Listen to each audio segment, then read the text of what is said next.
The deep state's engineering an energy crisis. They're doing it on purpose, and they have a plan. Stay tuned, and I'll tell you more.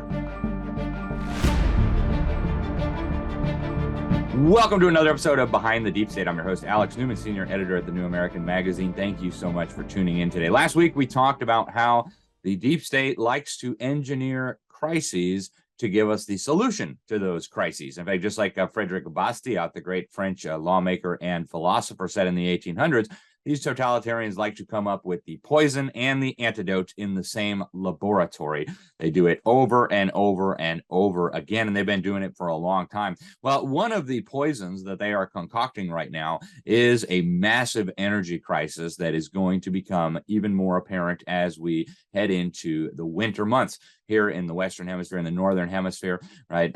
Europe is going to get very, very cold. North America is going to get very, very cold. Japan, parts of it will get very, very cold this winter. And unfortunately for the people living in those parts of the world, they are going to be suffering from some pretty significant problems. In fact, they're already starting to tell us that we're going to have a massive energy crisis. Check this out. I think we are in the middle of the first truly global energy crisis. Our world has never, ever witnessed an energy crisis with this depth and complexity. The first truly global energy crisis is coming, okay? And of course, they are now talking about this in the news. Here you see New England risks winter blackouts as gas supplies tighten. You see New England warns of rolling blackouts this winter. Yep. You see in the UK, the BBC is preparing secret scripts for possible use in winter blackouts. You see, mon Dieu, France is heading towards winter blackouts, right? Oh, and Finland, darkest days of winter have Finland bracing for blackouts. Are you starting to see a pattern here? Oh, here's the Swiss brace for rolling 4-hour blackouts in energy crunch. Oh, here's the Financial Times. Will the energy crisis crush European industry? Well, that would be convenient for the communist Chinese, wouldn't it? And we've got Japan. Japan's government wants to remotely control private ACs to avoid power outages. How did this happen that suddenly, in 1 year, all of the world's advanced nations, which really have not had any problem with energy shortages before, how did it just so happen that we're all heading into winter without adequate energy supplies to heat our homes, to power our factories? That's pretty interesting, right? Well, I'll tell you how this happened.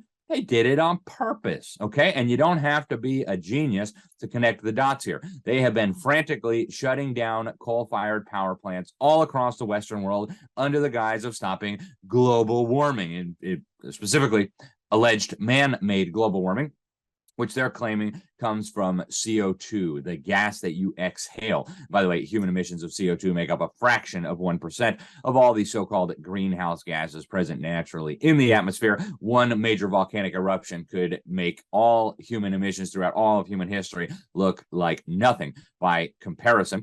So they've been doing that. They've been shutting down our coal-fired power plants. They've been shutting down oil and gas exploration. You remember, right? Joe Biden walks into the White House, and day one, we're going to shut down the Keystone Pipeline. We're going to shut down this. We're going to shut down more leases on federal lands. We're going to do everything possible to shut down energy exploration and energy production. Now, the mega banks, right? We talked about this just some weeks ago. The mega banks now colluding with the United Nations to stop financing, to stop credit, to stop investment in energy exploration, right? Why do you think they're doing this, folks? At the same time, they're also working to shut down nuclear power plants, right? Now, nuclear power plants don't actually produce any CO2. So what in the world do nuclear power plants have to do with alleged man-made global warming? And the answer is nothing, right? But the problem is, for these globalists, if we just replace all our coal-fired power plants with nuclear power plants, we still have abundant, cheap, plentiful energy. We can still run our factories. We don't have to ship everything over to China where they're building coal-fired power plants faster than we can shut down ours.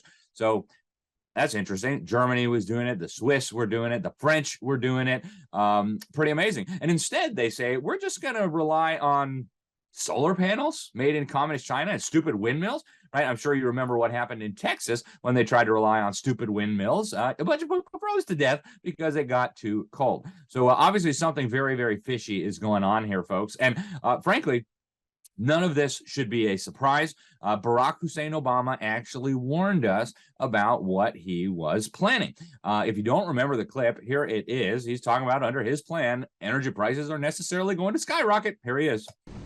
Under my plan of a cap and trade system, electricity rates would necessarily skyrocket. There you go, straight from the horse's mouth. Under his plan, electricity rates will necessarily skyrocket. Now, that's only for stupid Americans, right? The communist Chinese, again, they were building coal-fired power plants so rapidly. They're bringing more online between now and 2025 than all of the entire American coal-fired power plant fleet. Imagine that. And yet these UN clowns say, yay, we're stopping global warming by shutting down American coal-fired power plants.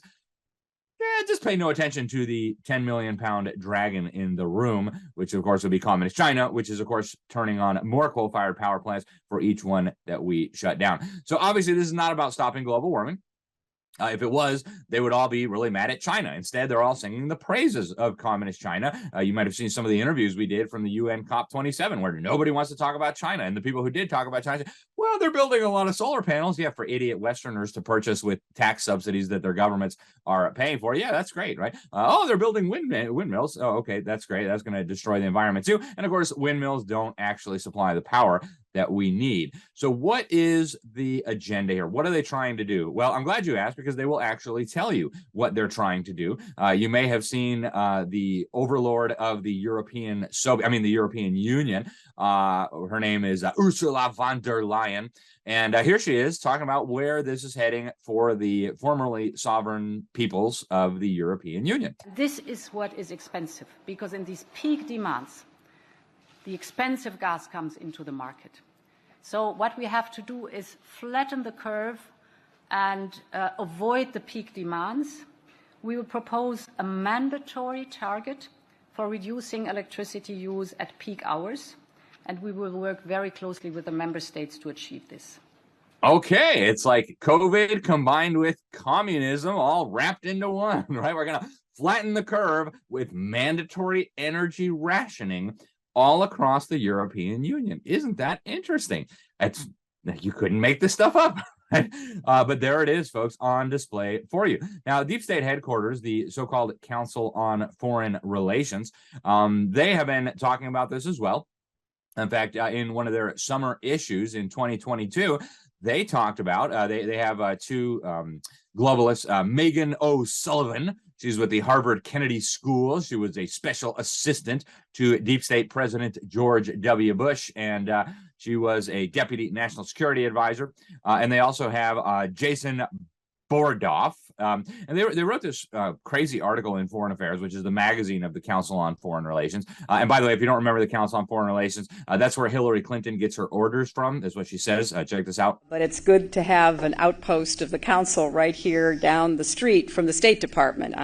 We get a lot of advice from the Council, so this will mean I won't have as far to go to be told what we should be doing and how we should think about the future. All right, so that's the Council on Foreign Relations, but it's not a partisan thing. The Republicans, the Democrats, they're all part of the club. You are just not in it. But what they said here in this article about the new energy order that's coming, how governments will transform energy markets, is the coming energy order will be defined by something that few analysts have fully appreciated: government intervention in the energy sector on a scale not seen in recent memory.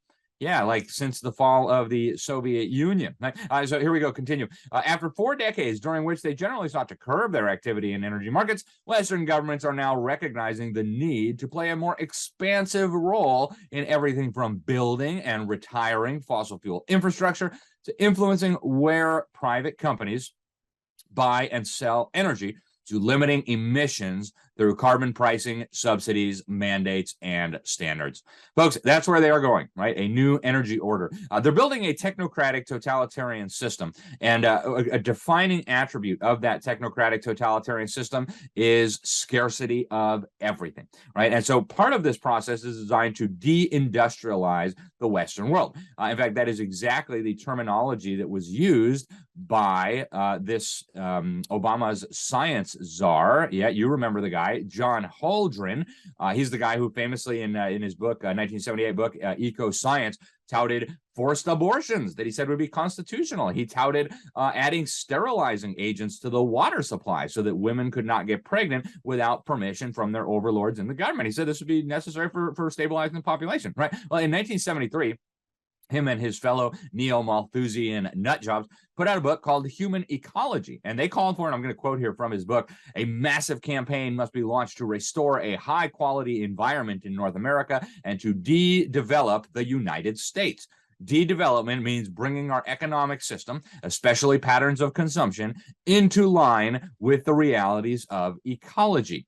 Wow. So we need to de-develop, in his words, the United States. Well, what does it look like to de-develop the United States? How do you do that? Well, you shut down the energy systems so that the factories, the manufacturing gets shut down. But these aren't going to disappear forever, folks. These are factories that are just moving over to China, where, again, they are very rapidly building reliable and cheap energy infrastructure and rapidly absorbing all of the industries that are being shut down in the United States. Now, this is actually the same thing that the Club of Rome called for. The Club of Rome is a powerful collection of communists and globalists, totalitarians of all varieties, who decided that humanity itself is the enemy.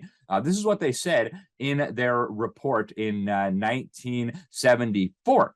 Okay, this report was called Mankind at the Turning Point. They said nations cannot be interdependent without each of them giving up some, or at least acknowledging limits to, its own independence. Now is the time to draw up a master plan for organic, sustainable growth and world development based on global allocation of all finite resources and a new global economic system. That's what this is about, folks. It's a new global economic system where the United States and Europe and Japan and Australia, New Zealand are going to be de-developed. Communist China will be rapidly developed, and the world will look very differently by the time they're done with this. In fact, it'll look like a multipolar world order, as they themselves explain. And if you continue reading in this UN agreement that they came up with at the COP27, they actually make that very, very clear. One of the things they say is we need to spend $4 trillion per year on renewable energy, right? And of course, that means stupid Americans need to buy tax subsidized with our own taxes,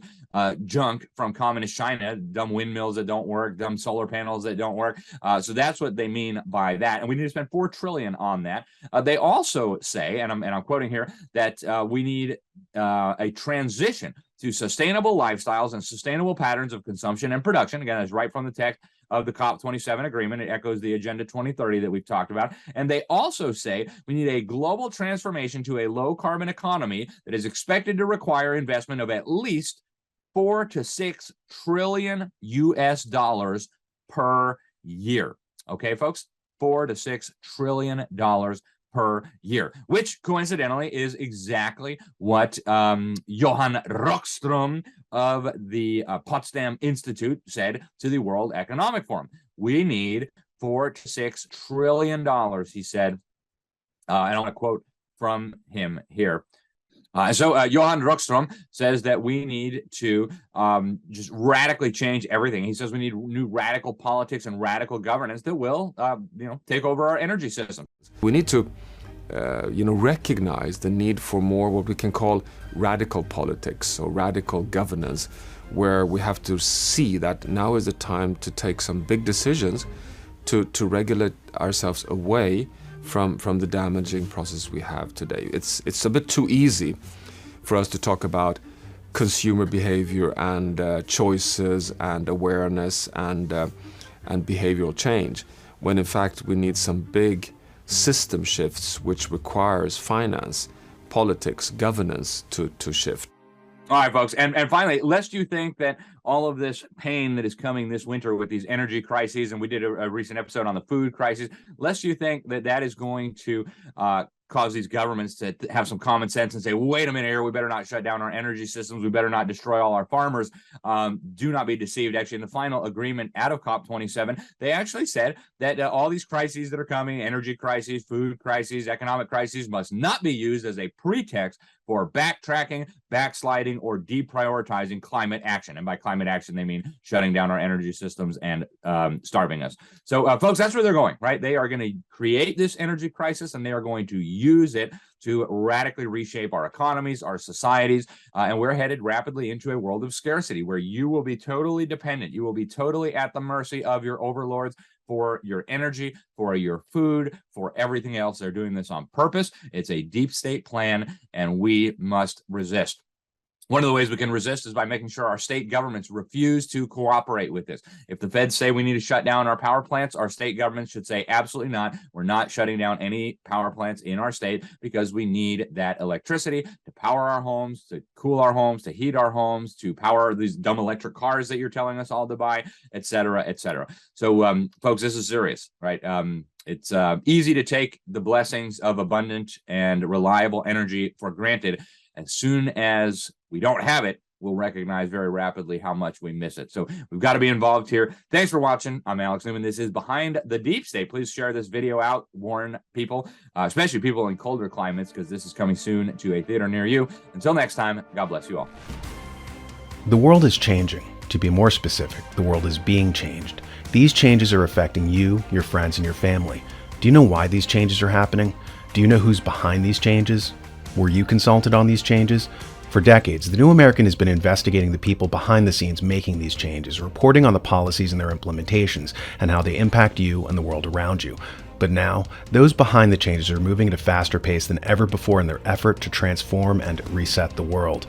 Staying informed and sharing information about the dangerous fundamental transformations being engineered all around us is more important than ever before, and protecting our God-given liberties, always crucial, is fast becoming a matter of life and death, and we will only succeed if we work together.